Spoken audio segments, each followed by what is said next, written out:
Hey guys, it's Maria Park, and welcome to Approach the Nerd. And in this episode, we are reviewing episodes 5 and 6 of my crazy on crack show, Legends of Tomorrow. Episode 5 is basically a demonstration of why I love this series entirely too much. It focused a lot on Astra, which I love because Astra is someone I've been missing this season. We've seen like little cameos of her here and there, but I've been really missing Astra as a character because I think she's a very good character, and there's so much you can do with someone who basically was raised in hell. I really love seeing her try to adapt to living a normal life. So episode 5, we're basically showing Astra, trying to find a job because unfortunately John did not leave her any money. She's staying in his house. The house is pretty much falling apart. She barely has food. She's also a minority living in a predominantly white affluential neighborhood. And we meet one of her racist neighbors who just, he's a mess. So she's dealing with a lot. And every time John would pop in, she'd say, "Hey, can you help me with this?" And he's like, "No time." And you see that he's leaving during different parts of season 6, like the part where he backs his girlfriend. Sorry, on I think it was like the episode where they were doing this show, the Idol show in the future. And you see him wearing his whole little angel gear where he looks like Chris Angel and runs and gets his guitar and then goes in and plays. So we know exactly where John's going every time he pops in to see Astra based on what he's wearing and what he's looking for. And it's so sad because Astra's living alone. Like, she has no friends. She has no life. The beginning of the episode, you see her get up, she fixes her hair, she puts her makeup on, she's like, "I'm having a good day." And then she leaves and, doesn't have money hardly for anything, gets splashed on by, I think it was a taxi driving by. It was a mess. So it did not shock me that in this episode, she was going to try to learn magic. And she was also going to, I don't want to say betray John and the rest of the legends, but she did want to learn magic so bad that she let out Aleister Crowley. And he was sealed away in this mirror by Constantine in the attic, which, to be fair, John should tell her about these things. He should give people an FYI on things not to touch in your house. But he does not. So long story short, Aleister Crowley agrees to be a magical teacher for, Astra, which is basically just his way of getting out of the mirror. And she actually ends up putting John temporarily in the mirror in his place so he won't stop her. It was only temporary. She had every intention of putting him back. But basically, Crowley has different, plans. And his plan is to use this amulet to steal the soul of someone so he can permanently stay out of the mirror. So I love when the legends show up. So the legends show up at the house basically because they have nowhere to go. And Mick pretty much took off with Kara, Gary's alien fiance, with the Wave Rider to go find Sarah. And so they literally had nowhere to go. And Sarah, we do learn about who took Sarah, and I'll get to that in a minute too. But Rory is very desperate to find her because, she's like the only other OG now besides him on the show. So he's very close to her. Sarah's the one that can keep him in check. So I do love that they show that Rory cares so much to go and find her. So I love that. But that meant the legends are all crashing at John's house. And it's like, we see a little bit more about how inconvenient that is in episode 6, but in episode 5, they show up. And Astra's like, "You can't be here. I'm in the middle of something," which is kind of ironic because before she probably would have loved to have the interruption when she was all by herself and John kept popping in and out. And now she's trying to get rid of everybody so she can learn magic. And what's interesting is that she ends up she turns all of the legends into different things. Like, I think Spooner was, I believe, a spoon or a fork. I want to say she was a spoon. Like, everybody was a different object. It was very Beauty and the Beast. It was extremely Beauty and the Beast.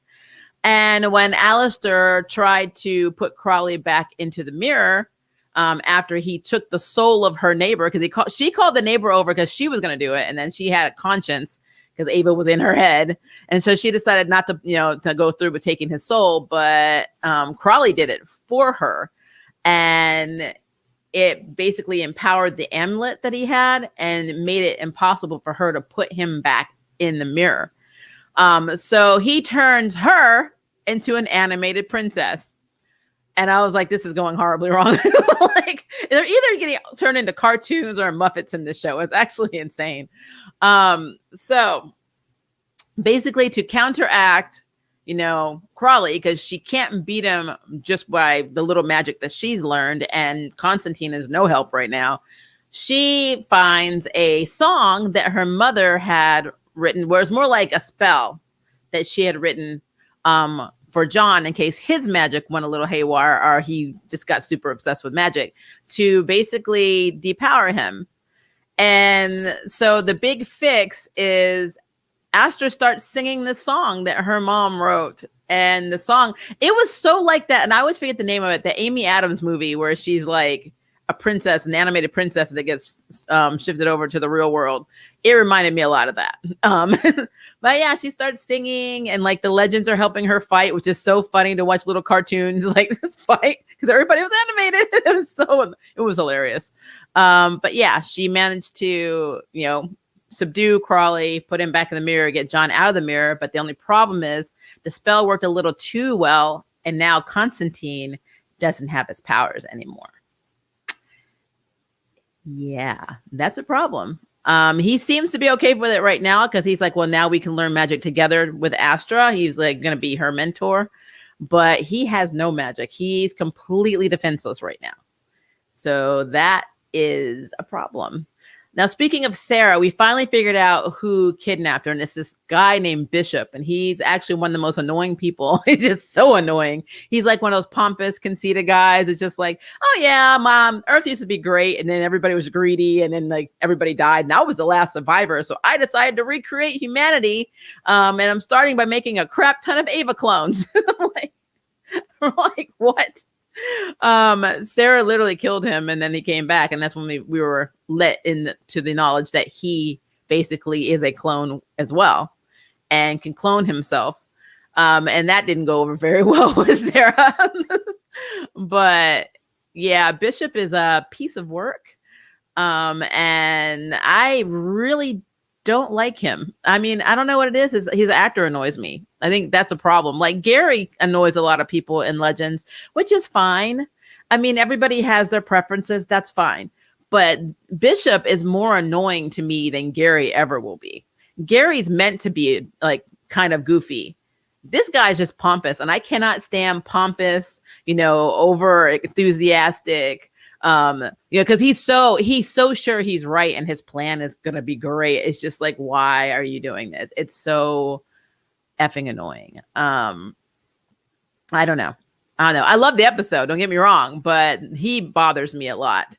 And we see him more in episode 6. Now, episode 6 had a lot more stuff going on in relation to what's happening with Sarah. So we do get to see John walking around, and he gets up in the morning. He just wants his cup of tea, like most blokes do in the UK. And he's interrupted by every person on the team staying at his house, each doing their thing. Like Ava is hot-wiring the tube TV so Gideon can be on the television. Everybody's doing their own thing. Let's put it that way. The only thing that I thought was interesting is that Spooner actually rigged an alien trap on all the black tiles in the house, and she only seemed to tell John. So I'm like, isn't everyone else going to die? I don't know. That's just I just had questions about that. Like, why would you do that? That just seems very unsafe. But, I digress. But yeah, so John is trying to deal with these people, this influx of people taking over his house. Plus, he has no powers, and nobody else on the team. Only person that knows he does not have powers is Astra. So even though it's very obvious that his girlfriend is on to something being up with him, but he isn't coming clean with it. So but that's a little micro section of this episode. So they see that I believe it was in the 1950s, because they had 1950s clothes on. They have to go to this asylum. I think it's Shady View or Shady Grove or something like that. It's always something like that in every movie, every horror movie. Anytime somebody goes to an asylum that's not comic book related, it's usually shady something. And they're normally shady organizations. So basically they go and they're given a lead that there was a woman who said Sarah Lance's name and landed her ship. She claimed she landed ship, on Earth in the 50s, and they had her in the insane asylum, and they're about to do electrical shock therapy on her, which would have been very bad for them considering she's an alien. And so Ava and Spooner go with Bayrod to go investigate. And sure enough, they start questioning her. They also want to examine her to see if she gets riled up, because she's kind of sedated. So they want to be able to talk to her. But she says, I'm Amelia Earhart. And they're like, oh, it can't be Amelia Earhart. And so, which we all know, actually, it is Amelia, Earhart. And so they decide to bring her back to John's house, because obviously John wouldn't mind and they don't have to tell him about it. And they're like, we don't have to tell him that we're bringing an alien that might rampage back here. No, not at all. So they decide to do that initially, but before all this happens, they get a lead about the pod. So she's like, I literally landed my ship or the pod at my old residence, and she gave the exact address. And Nick's like, I love when aliens give the exact address. And I'm like, I love this show. So they go and they find the Wave Rider. So Ava is freaking out because Sarah's not in it. She doesn't know what happened to Mick, because obviously if the Wave Rider's here, Mick is missing. And so she freaks out and goes to confront Amelia Earhart, and Amelia Earhart starts turning into, the face snake tongue thing is really gross.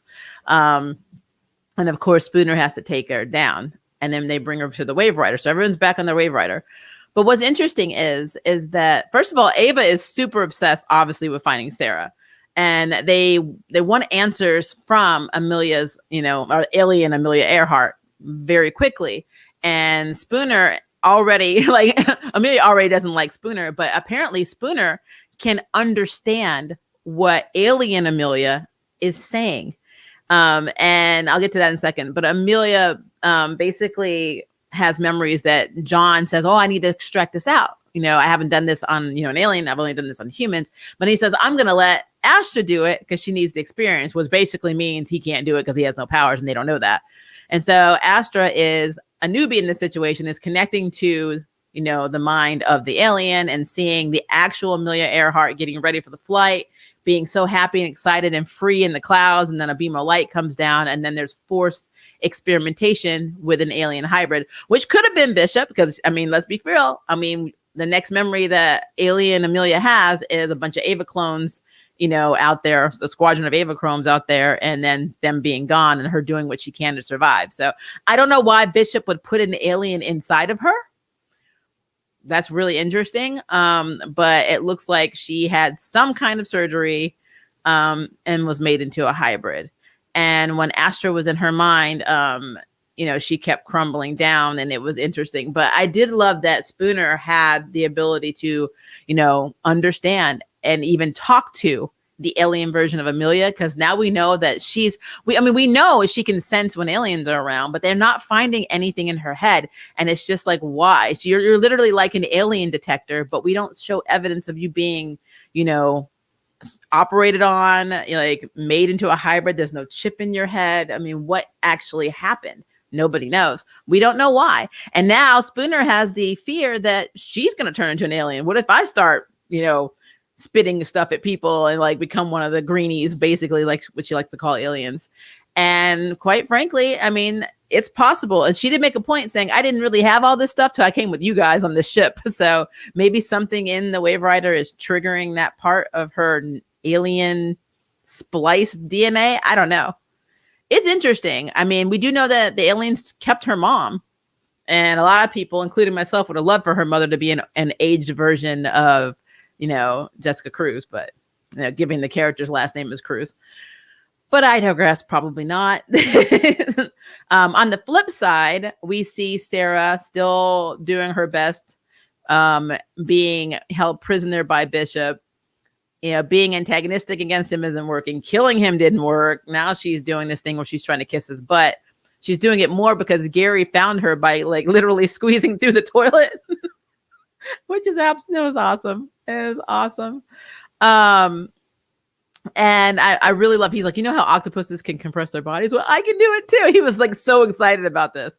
And she sends Gary to go find a fuel cell. At the same time, Mick and Kara have actually, I think I just called her Kara, and I think her name just went out of my head. I'm going to call her Gary's fiance or ex-fiance. So they land on the planet, and, you know, she's not to be trusted. And of course, I mean, I even know this because think about this. Mick would do the exact same thing. He would steal the Wave Rider too. So I knew she was like, I'm just going to get you on the planet so you know, I can just get what I need. If I can't find my ship, just take yours, you know? I already knew she was in it for herself. I don't even know why he didn't know that. I mean, other than the fact that for some reason he has the weirdest attractions ever. And he's very attracted to her. And she does double cross him, and he does get taken by Ava clones. But before the Ava clones can take him back to Bishop, Bishop decides, because one of the Avas is like, oh, there's one of Sarah's friends, McRory here. He's like, well, just let down the barrier, because nobody can survive when the barrier is down. It's just toxic air, blah, blah, blah. And so the Ava clones decide to literally tie up Rory to this like tree with like these crystal things hanging out, which is very convenient, and then leave him there to die. And he manages to get his ropes off, which such a primitive thing to have ropes instead of like some kind of metal cuffs or whatever. But you know what? I digress. You know, just saying, for a very advanced technological, you know, man, they have very primal stuff, primitive things. But that's just me. But he's able to get his ropes off, and he has like an oxygen mask, and then he finds the object of his affection, you know, that betrayed him on the ground. And they end up having to carry, he gives her some air so he can help carry this fuel cell that he can't lift by himself. And they end up actually running from these aliens that only hunt at night that are horrible. And so they go into the ship, they get into like one of the pods that Sarah was initially captured in. And so they decide to distract themselves from all of the aliens outside trying to get them by having sex. And am I shocked that Mick is having sex with the alien? No, not at all. I mean, you cannot be shocked at anything that Rory does. You just can't, because it's Rory.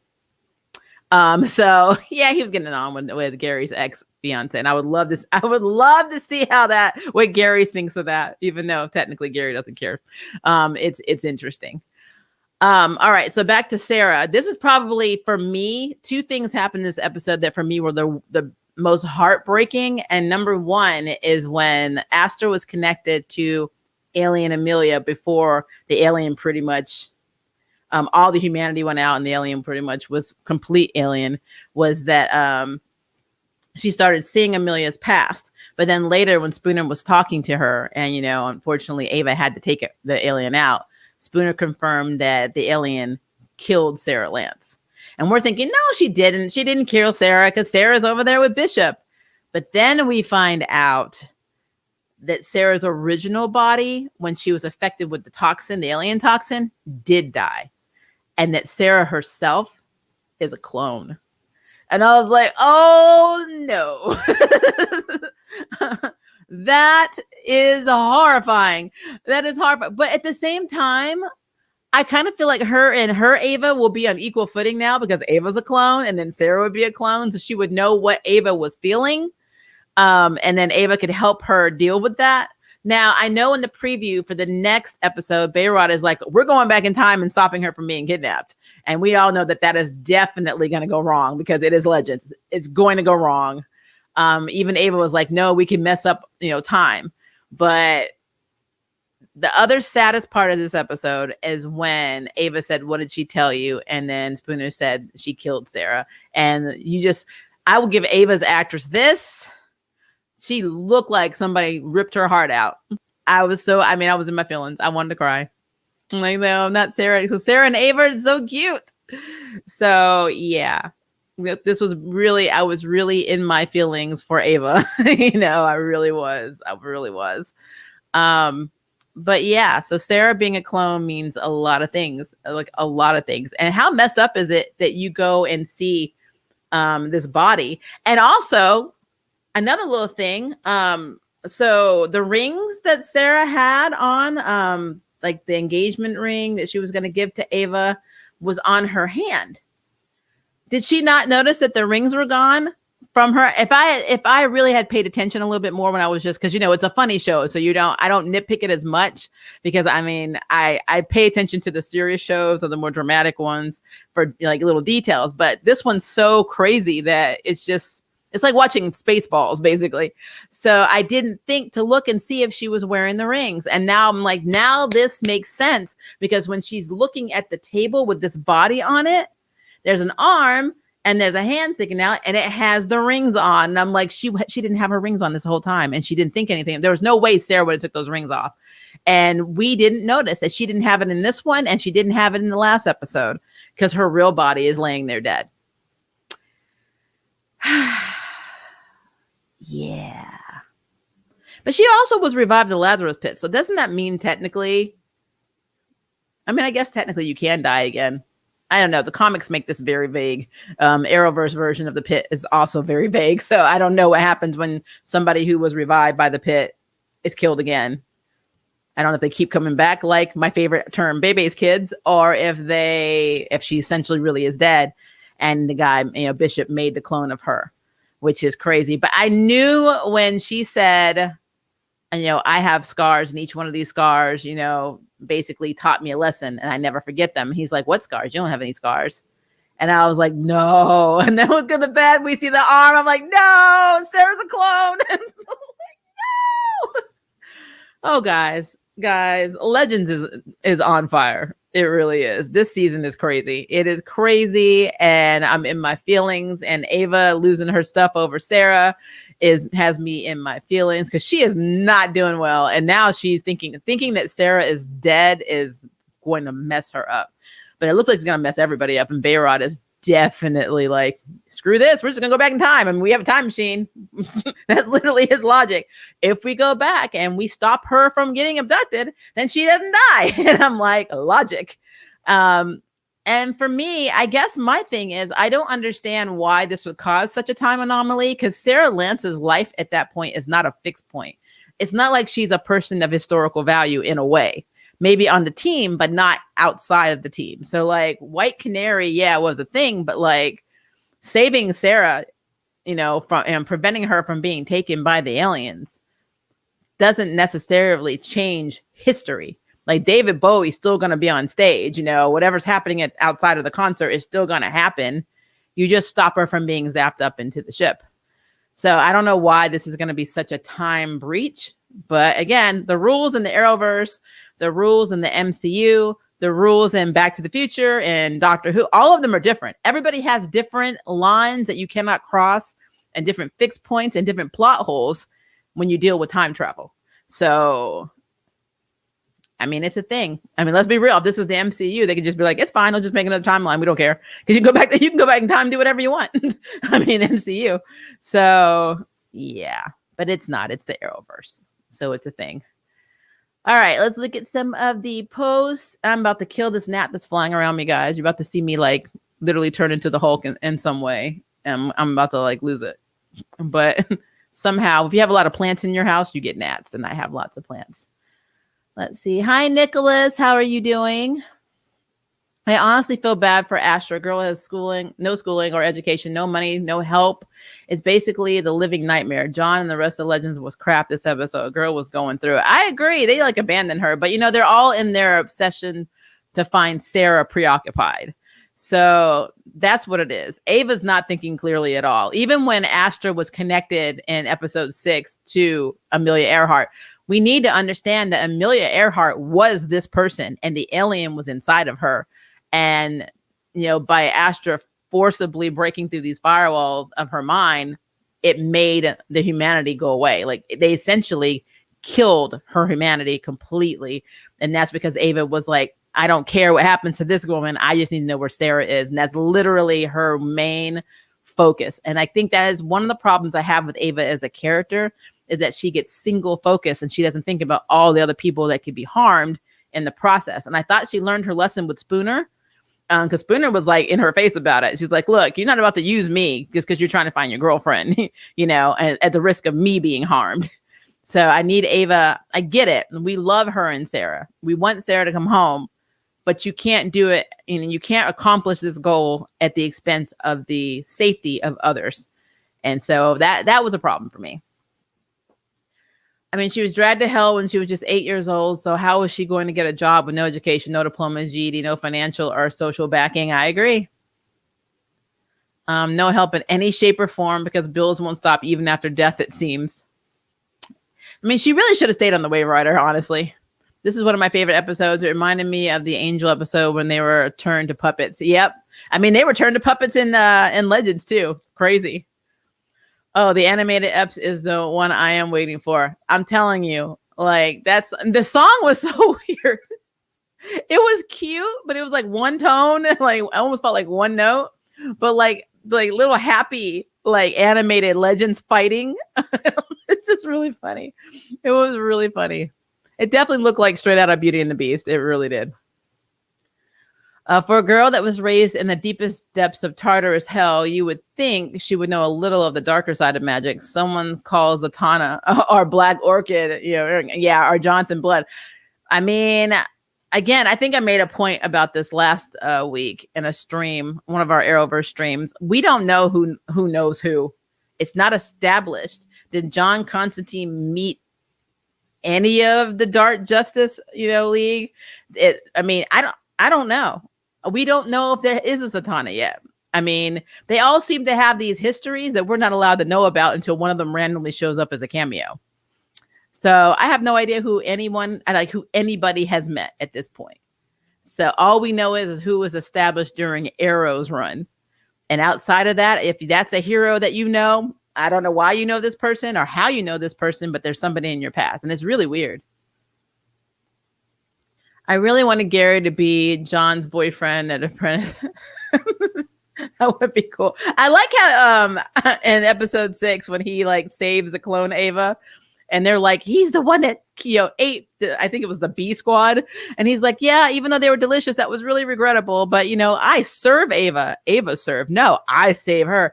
And then literally the dark-haired Ava clone, the one wearing the wig, came up and she's like, this woman must be very powerful to have such a wonderful assistant like you. I was like, oh, I'm seeing Ava flirt with Gary. That's so weird.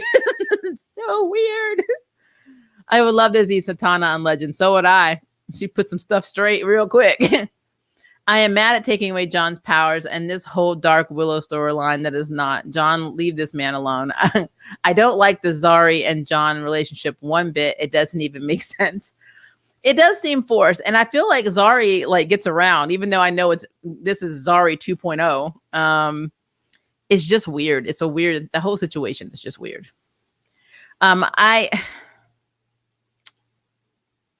I will say that the new Zari is kind of growing on me, though. Let's see. Sorry. Poor John. He is not having a good time. He's not. He really is not. I mostly just saw that as a fling. I need Zatanna or Edgerton and Jason Blood. I mean, I wonder if they can get them. I don't know. I don't know if DCEU has rights exclusively over these characters, and that's why Warner Brothers won't let them come into Arrowverse. I don't know. It's so weird. It's just weird. John and Zari, man, I need to catch up on this series. Oh, yeah, you do. I don't think they're a good match at all. They're an odd match. They're very odd. But she's making him into the boyfriend that she wants. I mean, an old John, when he would have got up and looked around his house and been like, all you people need to get the hell out. And this one's like, oh, just carry on, do your thing. I just need my tea. He was so passive about it. I'm like, he complained to Zari, but he didn't complain to anybody else. So I was like, okay.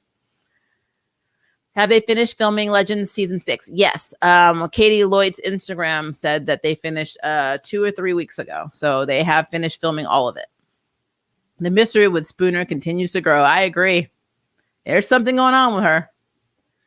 No, what Mick wanted or had planned was basically making his fan fiction into reality. Because remember the book that needed a skilled Arthur to bring things to life for our reality. He's doing the same. Yeah, he's living out his fanfic is what he's doing. Thinking, but not much greater horizons. I feel like Mick is his own worst enemy and his own best supporter. Like I do. Oh, wow, plot twist. Yep.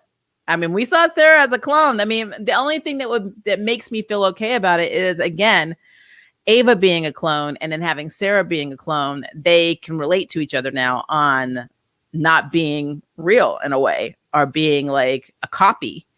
Ava has it worse because they're really, like, her source was probably many, many, many, many copies ago. So it's not like she's the original clone.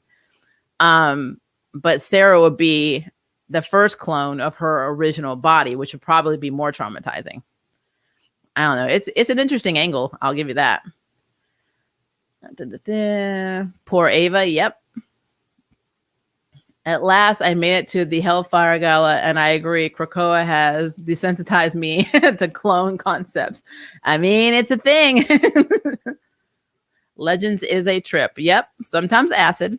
I love that Bayrod's just always getting high. Like, literally, he is always getting high. He ordered 12 pizzas.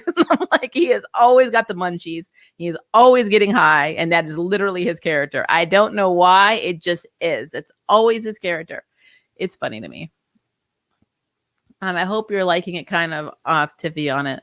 But yeah, I have so many theories on Krakoa's clone concept. At least with Krakoa, I do think Cerebro is bringing the original back. Yeah, I'm a little bit behind on Krakoa, but I do know that they pretty much brought, if I'm correct, Onslaught back, which is interesting considering I'm pretty certain that Krakoa has a strict no psi power rule, especially no characters that can see the future or premonition power. So that's interesting. It is interesting. Let's see. Trying to make sure I didn't skip something. Sorry, guys.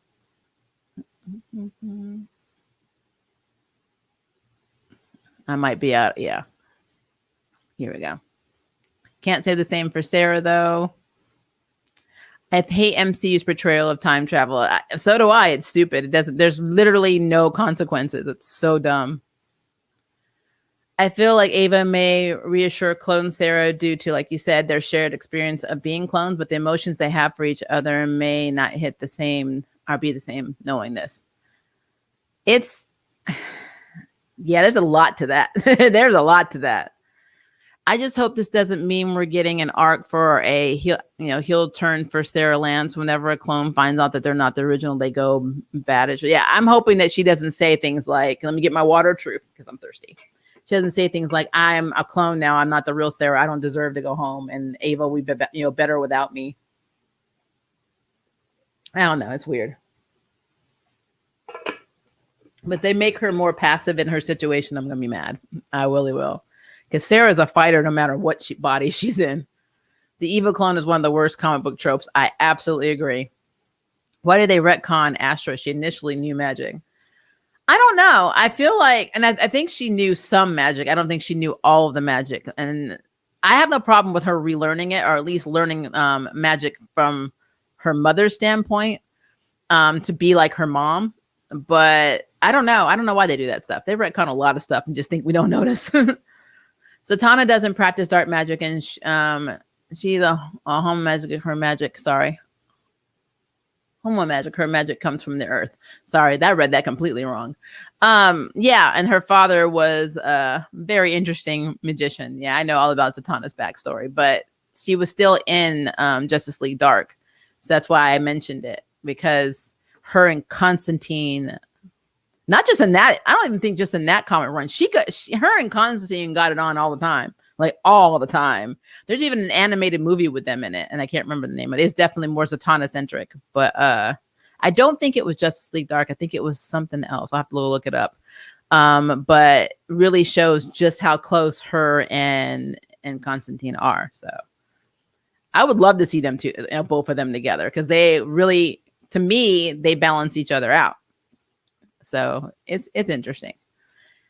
It's so more than Astra just dabbled enough to get by, but never fully invested in the mystical arts. Yeah, I think now she's just learning more about her mother, finding her mother's journal and all that. I think that's what's inspiring her to be better. Plus, she doesn't have anything else to do. She can't get a job. She tries to get a job. She went in telephone book. I saw her circling stuff in the telephone book, and I was like, wow, my teenage years are coming back, before you could Google things. And, back in the day when you didn't have a GPS. I'm like, Zatanna is present on Smallville Earth. Yeah, she was on Tom Welling's Smallville Earth for sure. She was a queen of hell. Actually, she did dark magic when she was in a relationship with John Constantine and Nick Necro in the comics. Yeah, she can do all kinds. Like, she's able to channel magic. So, depending on which comic you read, Zatanna has a very interesting story. I actually really like her character a lot. But I don't think we've ever had, besides seeing her on Smallville with Erica Durant and Tom Welling, I don't think I've seen her in any other version, a live action version of a DC comic. But I mean, could happen. I feel like these characters need to exist. John to Zatanna. It'd be strange to introduce Zari so late into his own timeline. But that's the thing about the Arrowverse. The Arrowverse, a lot of it is not canon to begin with. So, you know, it's like what's happening on Batwoman, even though I love it, having Wallace Day come in as Kate Kane. None of that happened in the comics. So, like, it's not a thing. There's no Ryan had to be invented in the comics because she wasn't real. So they do their own stuff in the Arrowverse all of the time, which is why I always get nervous for crossovers every single time. And Crisis proved me right, because that was a train wreck. Well, yes, she is a home of magic. That doesn't mean she didn't dabble in darker arts and then what she's used to after her father's death and became a much more of a solo act. Yeah. I love the issue where she's in group therapy. I thought that was really funny. Zatanna rarely accesses her full powers unless she is pissed and loses control. She is like Dark Willow after she reformed. Yep. That's a really good analogy. She is like Dark Willow. I like that. By the way, Stargirl season 2 trailer is out. I know, I saw it. I'm already going to do my reaction video to it because I haven't watched it, but I'm curious to see if they have Eclipso in it. Hopefully they'll have Jakeem and Thunder. And I think we're getting Jade, which makes me wonder if we're going to get Obsidian if we have Jade, since they're twins. But hopefully I'll get to see them all in the trailer. So I will be reacting to that one today. Don't you worry. I saw it.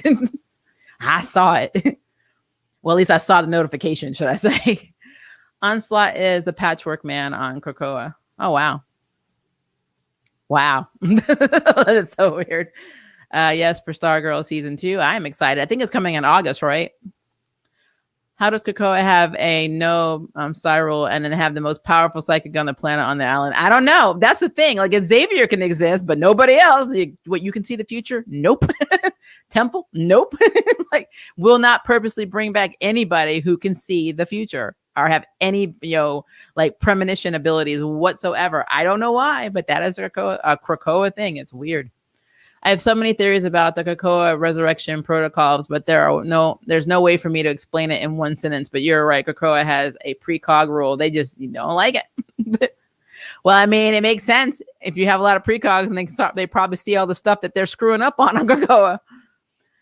I feel like Sarah might say that, though. She's a character who's always been ridden with self-loathing. I really think that Sarah will go into herself and be like, well, my real body's gone.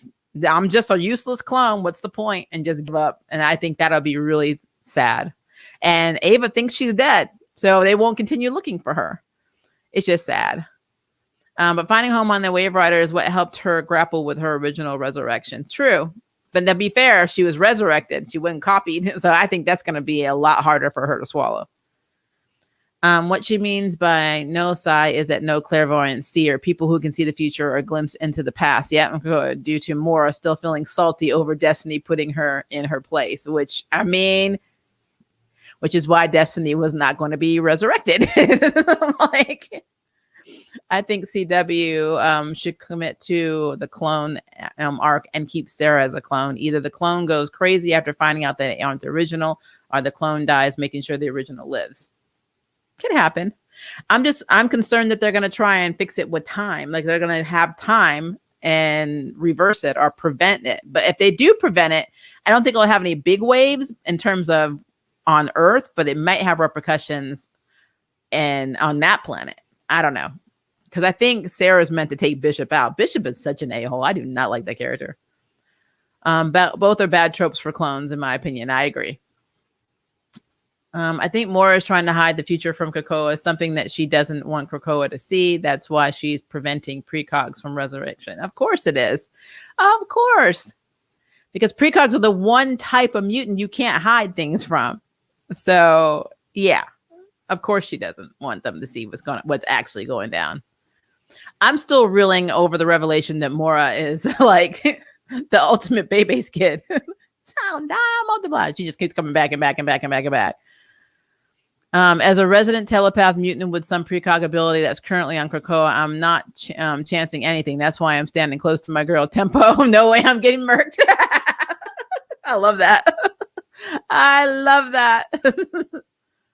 Oh, unrelated. Did you hear about the casting for Titania and Titania and She-Hulk? No, I am so down with Jamila Jamil. I'm gonna have to check that out. I haven't checked any nerd news today, so that's on me. Let's see. So I think that's why David was going ham on most of Krakoa and was literally about to throw hands with Charles, and he literally brought himself back. He did. He actually brought himself back. He's like, "You ain't gonna bring me back? I'll do it myself. I don't need you. This is how powerful I am." And that's actually scary that he did not need any intervention to bring himself back. Because I'm not going to forget Ruth Allen Blindfold, one of the sweetest mutants known on Earth and granddaughter of Destiny. Yep. Hashtag, where is Mona? So Bart Allen, Mona is no longer with Legends. She decided to leave Earth because Mick gave her the responsibility of being, his ghostwriter, or basically being him, the new writer for his romance novels. And she feels she could do a better job at going out and living life and not being on the Wave Rider all the time. So it is sad, though, that they didn't enlist her help to try and help Sarah or find Sarah, because you would think they would have brought Ramona back. And I don't know if the actress had another commitment and that's why she was written out. But the one problem I've always had with Legends is the rotating cast, because you get so hooked on certain characters and then they just go away. Like, I still miss Ray. I really do. And why didn't they tell Ray and Nora that Sarah's missing? You would think that Ray would want to help. He's also an OG. I don't know. Charles did give his son some slack, though. Legion killed humans, which breaks on of the three laws. But Charles looked past that. Yeah, he can do that with his own kid. He can't do it with anybody else. Nathaniel is one of my favorite Marvel characters. I'm generally not too thrilled about race bending, but I'm so down for this casting. Jamila is such a good fit. Okay. How's it going to work, though? Absorbing Man died in Agents of S.H.I.E.L.D., and Titania's best moments were realized through her relationship with Absorbing Man. But they can bring Absorbing Man back because they've already said that Agents of S.H.I.E.L.D. is no longer canon in the MCU. So technically, the MCU's Absorbing Man probably is still alive. Just saying. And don't get me started on Mare Engelbert Terra. Yeah, like I said, Krakoa is an interesting thing. I need to actually, I'm about 4 issues behind now. I need to go back and catch up again. It's just so much. There's so many things that I review and watch and read, and it's just a lot. So I wish I had like a staycation where I can just read all of these things like in one time, but I just can't. So, but yeah. Was Agent of S.H.I.E.L.D. ever canon in the MCU? Yes. The original, I think first two seasons especially were definitely, because we had Nick Fury on it. We had Lady Sif. We had other connections, of course, well, Agent May was never in the MCU. Coulson obviously was. Daisy wasn't. But there was always been a understanding that S.H.I.E.L.D. is the same S.H.I.E.L.D. that we had in MCU. And then when the whole Hydra thing came in the light, with the double agents and blah, blah, blah, that also crossed over. That was a side effect of Winter Soldier. So, and all intents and purposes, yeah, it was absolutely connected. But then later on, they started going through this whole space thing. And it's just all these different things that happened that veered them, I guess, into a new Earth. Something happened and they were a new Earth. And so now Kevin's saying that Agents of S.H.I.E.L.D. was never in the MCU continuity. And that's not true. That is not true, because it's just like saying he also implied that the Defenders, like the Netflix Marvel characters, were not in the same canon as well, which doesn't make sense. Because if you look at the very first episode of Daredevil, you have pictures of the Avengers fighting in New York, like splashed all across the wall. If you're not in the same Earth, then how the hell do you have the same news? So I think he's doing it because they want to bring certain characters that were killed off or made less than or whatever in Agents of S.H.I.E.L.D. and in the Marvel shows, so they can keep or Netflix shows so they can keep them in the MCU and be free to use them. And I think that's just really stupid. I think it's dumb because Marvel has always gotten credit for the MCU being interconnected with all of it, TV, movies, Netflix shows, blah, blah, blah. And so by him just cutting those off and making he basically stated that WandaVision is the first TV or like basically television show that is connected in the MCU. And I think that is an absolute load of shit. So that's what I think. That's what I think. That's just dumb. Not as much as you think, but still with Mystique, I feel that she will succeed in burning Krakoa to the ground due to Charles and Eric's vast manipulations towards Raven and with the last mission. Oh, I already know Mystique's going to go crazy. Anything to do with Raven. Anything to do with Raven. Let's see. Can I take a couple more questions? I know we're talking a lot about Krakoa now. I don't think Mystique will succeed personally. She's not that powerful. I feel like the event will get Mora to step in front and take a seat at the Quiet Council. That's going to be a mess. That is going to be a mess. I think Krakoa will stand at the end of time or Inferno, but that's just truly my guess. It's impossible to tell. Yeah, things are heating up. But last thoughts on Legends, because Legends is on crack. I'm super excited to see how Sarah comes to terms with her being a clone. I think that's probably the one thing I'm most excited about. I'm not excited to see Ava go through the stages of grief because that's going to be depressing. I don't want to watch that. I'm very intrigued on what the heck's going on with Spooner, though, because she was like instantly able to speak that alien's language, which makes me think she probably could speak all alien languages. I don't know why she's suddenly an alien translator, but I know it's going to play out into something. I just hope she really isn't turning into an alien, but it doesn't. I feel like if she can speak multiple alien languages, then that probably means that she's not an alien herself. There's just something that allows her to act and speak and communicate with them. And she's convinced she has a chip in her head, even though technically Gideon can't find it. Then again, they wanted to take her skull apart and look for it, though. Like, that's kind of scary. But yeah, I agree with Ito. I don't want the bad clone trope for Sarah Lance. That would make me very upset because that's been done. I do see her, though, regressing a little bit. I think that it's going to be a very big shock, and she's going to not really know how to go back to Ava and the others, knowing she's not the real Sarah Lance. That's going to be a problem. That's going to be a whole different thing. And I don't know. I really don't know where they're going to take it from there. But again, Legends is cool. And we know that eventually they do save Sarah because I saw her in the Western episode that's coming up. So the Old West episode. So we know that she is going to come back. I just don't know what capacity. So it's going to be a thing. It's going to be a thing. All right, guys, if you have any other theories, questions, concerns, statements, leave it in the comments below so we can keep talking about the wonderfulness that is Legends of Tomorrow. And also, I will be doing a reaction video to the Stargirl Season 2 trailer. I'm going to try and get it out in the next couple of hours. I'm waiting for whoever is outside of my house right now revving their engine, because obviously there is a problem, to stop so I can actually have my audio back. Hopefully you guys aren't hearing it, but it's been happening for about 10 minutes now. It's very, very distracting. But yeah, so be on the lookout for that. And we will have our normal streams this week too. So yay, including Charmed on Friday, which hopefully I will not be in my feelings like I was last week, but I might. I probably will because Abigail's in it. Pray for me, guys. All right, have a good day. And if this is day for you, have a good day. If it's night, have a good night. And I will talk to you guys later.